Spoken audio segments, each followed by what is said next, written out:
tell Drew Brees and his wife, hey, I'm lost. So he calls Mickey Lewis, the general manager, and he starts getting directions. Oop. And here's Bush, and the Heisman Trophy winner. Off to the races again, inside the 20, cuts it back, touchdown. By the way, don't kick to Reggie Bush right now. Welcome to the Put On Waivers Media Group, home of the Put On Raiders podcast and the Student Body Right podcast. This is your place for the best breakdowns and the best insight for those who fight on and bleed silver and black. Now, here are your hosts, Dwayne Douglas and Ryan Holmes. All right, Student Body Right, USC podcast. Just been really busy, moving, doing a bunch of different things, and anybody who ever moves knows how crazy and wild that situation can be. But I do want to hit up you guys and talk about Reggie Bush. And, you know, Reggie Bush, one of the best to ever do it. Reggie Bush, one of the most exciting, exhilarating, just heart-stopping players to ever play college football. And ever play at USC. Finally gets his Heisman back. The NCAA actually did something that we enjoy, that we like, and I just feel good for him. I feel good for him and his family. I feel good for him in so many different ways, because the guy is just a fantastic talent, a good guy, and half the people who tried to say, you know, we can't stand him and all this stuff like that, and he needed to stay, you know, without a Heisman because of whatever he did. They can't even tell you the particulars of what happened with Reggie Bush. So I think that's great for USC. I think you know, it's a recruiting tool. It's something that, you know, obviously he is just a guy who bleeds cardinal and gold, and you know, we just needed to have this take place for him. And I'm happy that they did this when he's still alive and coherent, and it's not like he's a guy who we're sitting here saying all these things about, and he like they gave him his Heisman back when he passed away. Sometimes they right these wrongs when somebody's not with us anymore, and that's kind of cheesy to do. But this time around, they got it right. And the NCAA actually did get something right. And them doing this is probably, you know, a good olive branch to USC, a good olive branch to players. And then it's just a beautiful thing to see that Reggie Bush got a chance to get his Heisman back, almost as if he won it again. You know, I mean, and then just still watching his face and the exuberance and everything else that goes with him being that guy, understanding how much work he put in, all those things like that, and he's able to, you know, just be happy because he's able to, you know, share in the joy of being one of the best to ever do it. And then, you know, and all those things like that. So good for Reggie Bush. Happy to see what he has done. And, you know, that all this other stuff is just gone now. And Reggie Bush we can celebrate it. We can get those banners up at the peristyle. You know, we can get those, you know, get Reggie Bush, get Caleb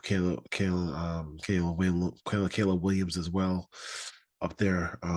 Because Caleb Williams is, you know, it's going to be a beautiful thing when he's up there as well too. So, you know, it's the Heisman lives at USC. I mean, they just, you know, we just churn those guys out left and right, and hopefully, I think Juju Lewis could be the next one. I really do. I think if he sticks to his guns and comes to USC, he could be the next guy to become a great Trojan and a great Heisman Trophy winner. So we'll see if he actually stays with his commitment to USC. Let's jump right into the transfer portal stuff. And Derek Harmon jumped into the portal, defensive tackle from Michigan State, took a visit with USC, and now is going to leave that visit and go to Miami and go to some other places.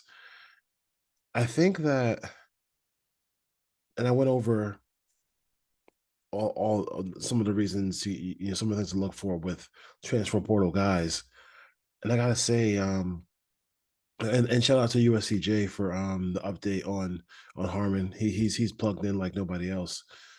But at the end of the day, like there's gonna be a couple of guys who just are gonna come to your school because of the dough, and they want the highest amount of money. I believe he is being represented by an NFL agent as far as like his NIL goes. This is where it is right now, and I don't know if they think that. I hope that USC doesn't believe that Eric Henderson is going to replace Cash. And I love Coach Henny. I think he's a great developer of talent. I think but the game has changed now where, there's going to be guys who come to USC because it's USC. No question about it. But at the end of the day, Cash was everything around me, and you need to have at least a couple of guys, and then it doesn't work if it's a quarterback, but you need to have a couple of guys, especially on defensive roster, that they're just coming because you're paying them the most.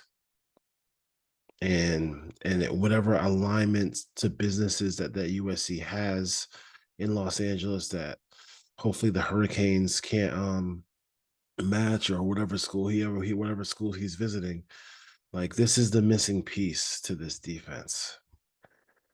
Like Danton Lynn is going to struggle if he can't get a defensive tackle. Bear Alexander is going to struggle if they can't get a defensive tackle. It's just they need a defensive tackle desperately, and there's no other way to say it, no other way to convey it. Like they need to get a defensive tackle, and if you have to, I'm saying everybody else who comes, that's fine.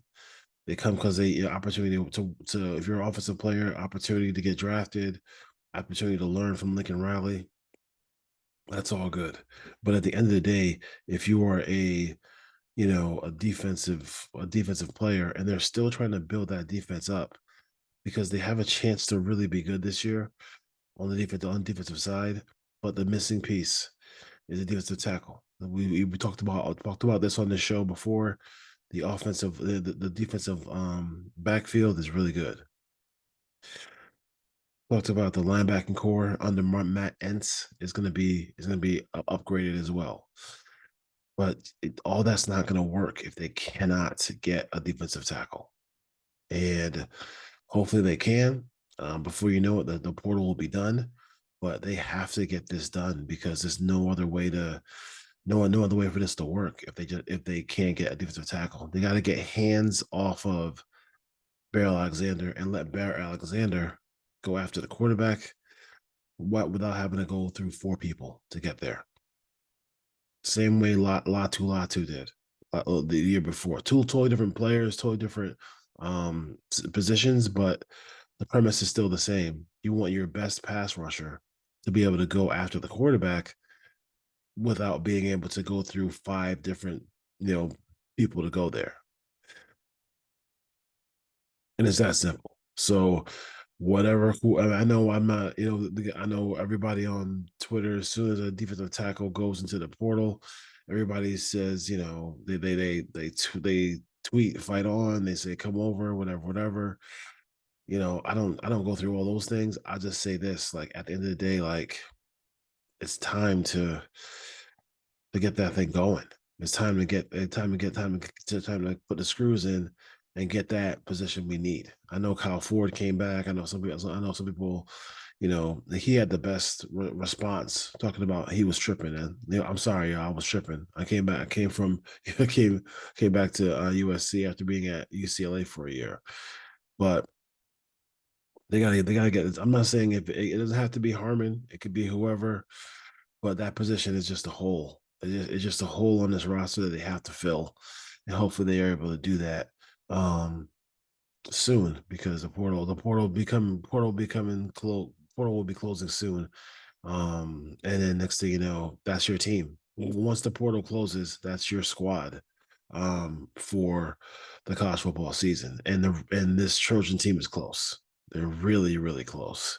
But that position the door has to be shut, and they have to get, they got Met and some toys. They got, Doug Belt some toys. They need to go get Coach Henny some toys to deal with the Big Ten as far as that goes. All right, Student Body Right, USC podcast.